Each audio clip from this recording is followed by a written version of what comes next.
Knife crime crisis. Idris Elba pleads for end to stupid violence in passionate video. UK News. Sky. Saturday, March 9, 2019, 03:45 UK. Idris Elba has made an impassioned plea to perpetrators of knife crime to rethink their actions and stop making their communities look.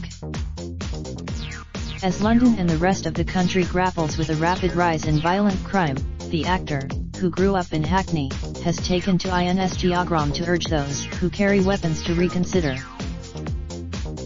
The 46-year-old also posted a number of statistics relating to knife crime in the capital, and told his millions of followers anyone tempted to stab another person should instead turn the blade on themselves. A national debate over police powers is taking place after a surge in knife crime. He said knife.